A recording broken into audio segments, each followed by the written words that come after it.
our guest speaker. Please allow me to introduce Rev Diane Davis. I have known Rev Diane Davis for many years, and many years, and many years, and I have tremendous appreciation for her wonderful timing with a wonderful sense of humor. And my impression in sitting in classes, natural law, psychic development, etc., there was never a dull moment. There's always fun that was present there. And as you would hear her words, her delivery of the valuable message also has this beautiful undertone to this humor that runs subtly there. She has been wearing many hats for many years of her service to our organization, and she's always there to step up and help whenever she's able to, whenever we ask her to. This is a wonderful opportunity for you to take something away for your day today as she presents. So please, this should be a big round of applause for Rev Diane Davis.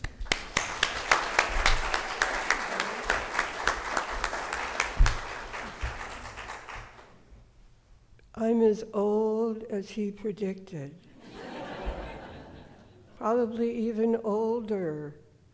And before I really start my talk, I just wanted to tell you that this morning, do I need to lower this?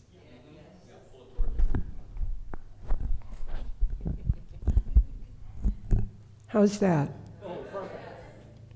Okay. This morning, I washed my hair, I know, and I looked in the mirror and I went, who stole part of it? No, that's not a part of my talk. Anyway, I wanted to talk. Yesterday morning, I was having breakfast with a friend, and they made a statement, and it was about the fact that sometimes in life, it's important to know that we usually have the will to move on. And I wrote it down because I thought, that's really neat. And I'm wearing a bracelet that was a gift to me because it says, keep going. And sometimes in our world, and sometimes these days, there is so much occurring and so much distraction from a sense of hope and a sense of being okay. So, no, that's not what I'm going to talk about. Just kidding. Most of you have participated this morning in repeating our Declaration of Principles. It's on the back of the program, it's in your hymnals, it's on our brochures, it's on our website, and if any of you have not read them, please do. And the reason I'm bringing this up today is I want to talk a little bit about them. Because I've been involved in spiritualism since 1972. That's a long time. And I have recited these, I've repeated these, I have acknowledged these, I have probably awakened in the middle of the night and said number 4, number 5, maybe it's 6. Anyway, what I want to encourage you with is we've been very fortunate as spiritualists to understand that we have hope at any moment. And we have hope that's written down if you start reading it, because we understand that there's an infinite, and we understand that that infinite supplies possibilities and potentials for any of us at any time, at any moment throughout our life. How many things have you perhaps faced in your life that was uncomfortable, difficult, tragic? There's a whole bunch of words I can say, and sad, and yet you got through it, and here you are.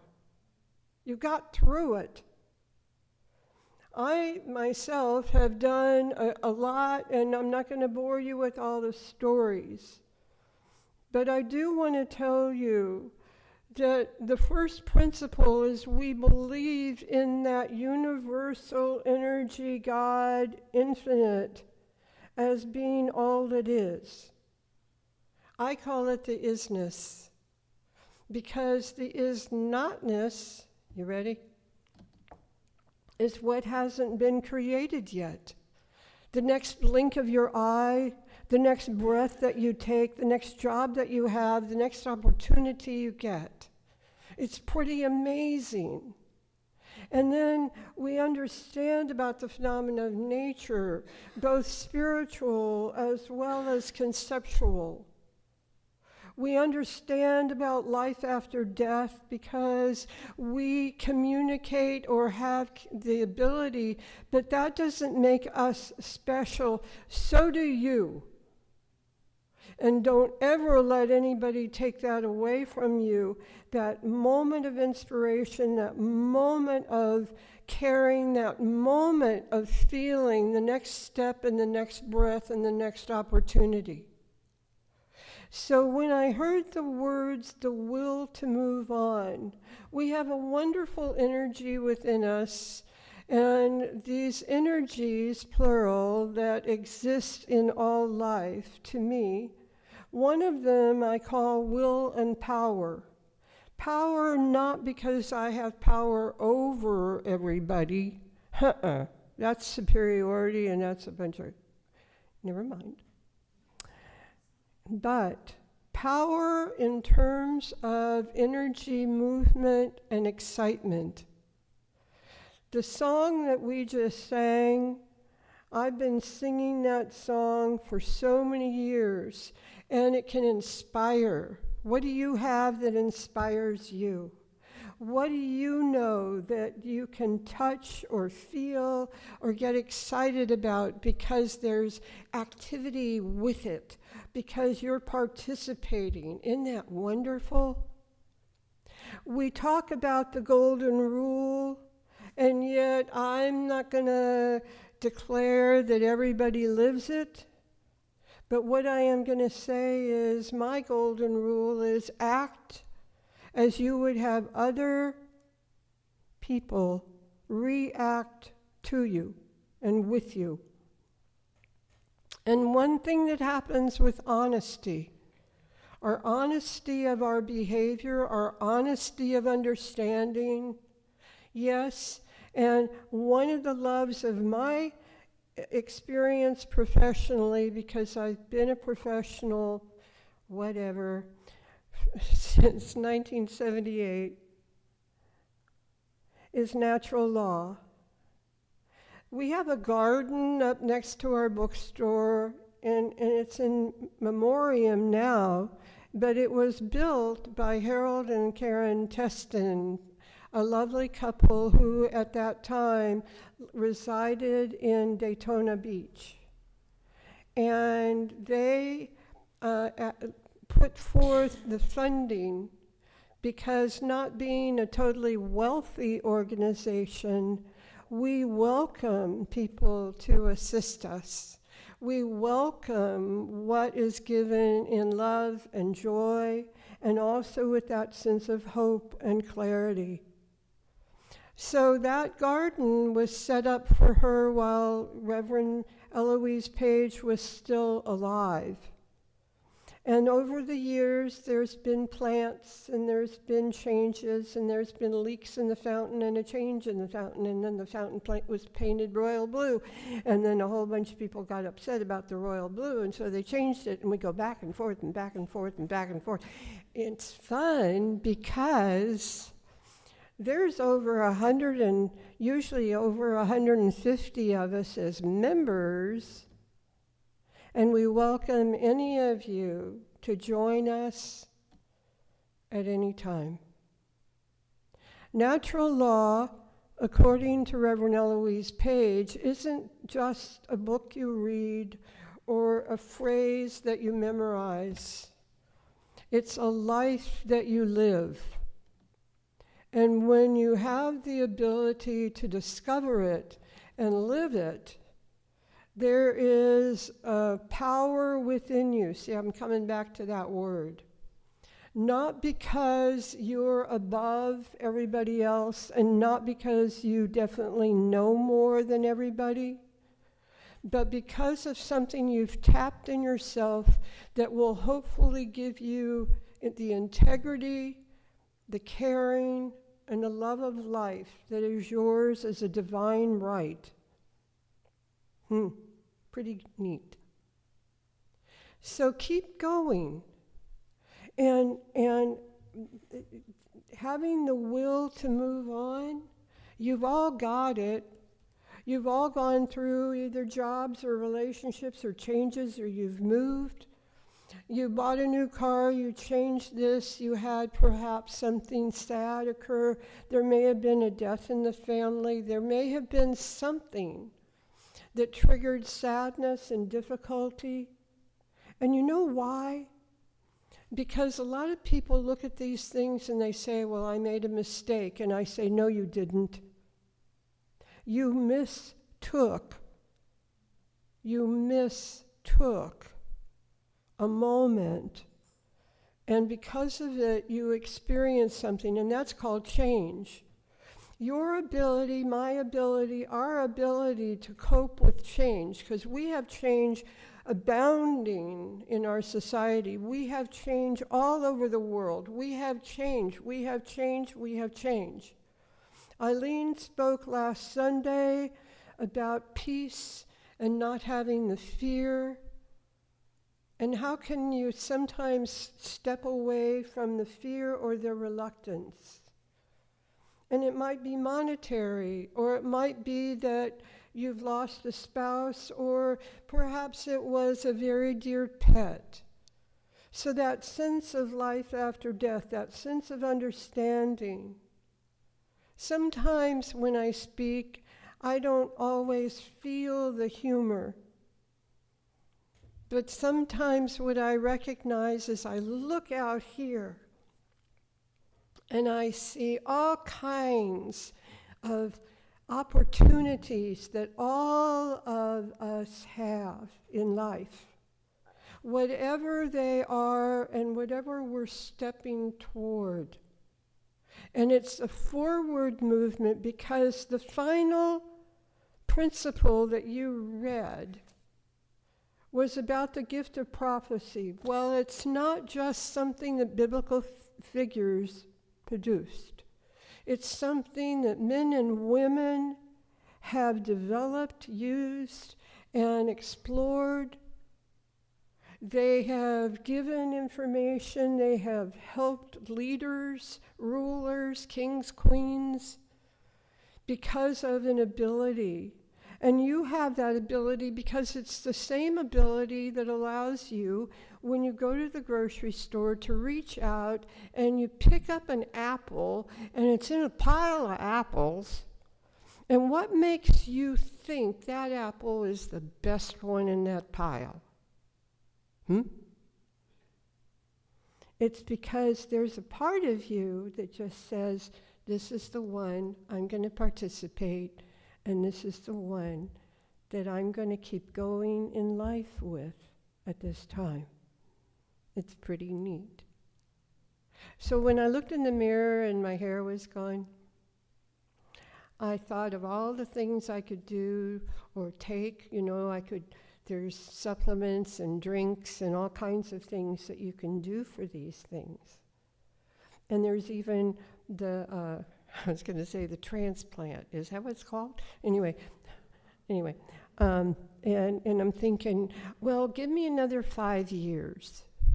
And in 5 years, if the bald spot, it's up here, so you can't really see it heavily, but if the bald spot is bigger, I think what I'm going to do is really, really cut my hair, what's left, really short, so I can be a Buddha. Ah, you laugh. It may be.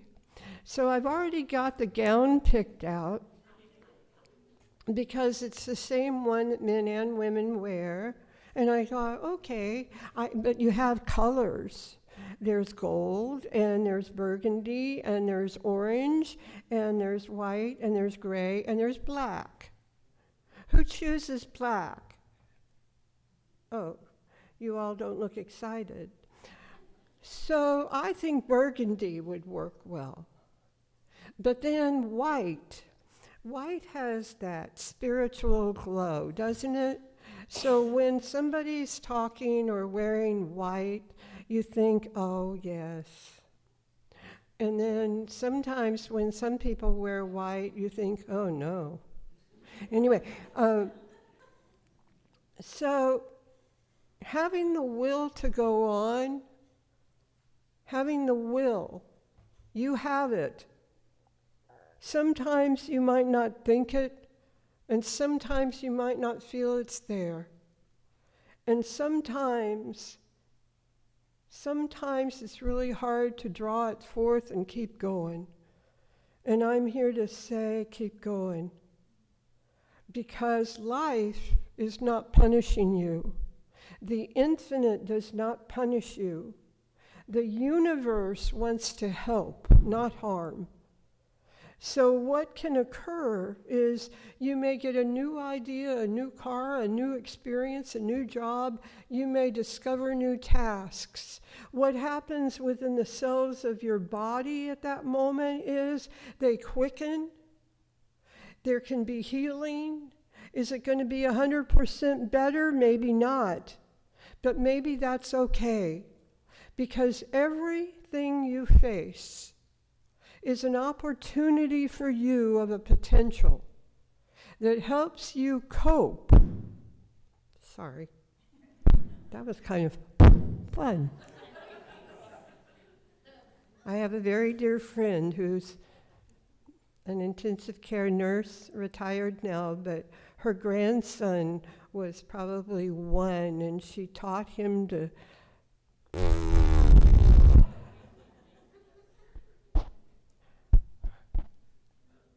So,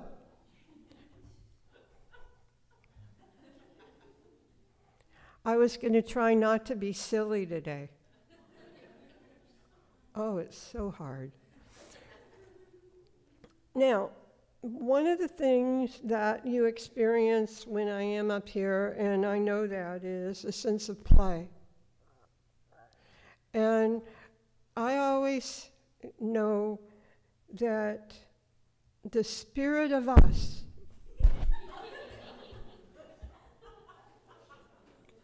I'm really not trying to break it. The spirit of us works best at play, least under obligation, least under all of the pressures you can put on yourself. I grew up thinking I had to do things right. I had no idea what wrong looked like, but for sure, everything needed to be right. And that's a bunch of bull. Oh, yeah, and then there's bulls. Anyway, so what happens when any of us have an attitude of being absolute? This is absolutely this way, I know it is. You've absolutely said this to me, and you wanted to harm me. And I say bull. And I'm not supposed to say bull up here, am I, anymore? But you know what? I've got the gray hair. So anyway, the thing to know is within you. Within you. Ramtha, the channel, years ago, I sat in audiences in the 1980s. And one thing that really stuck in my thought process was the statement, the keys to the kingdom are on your side of the door. And I thought, oh, what a beautiful comment. And it's so true.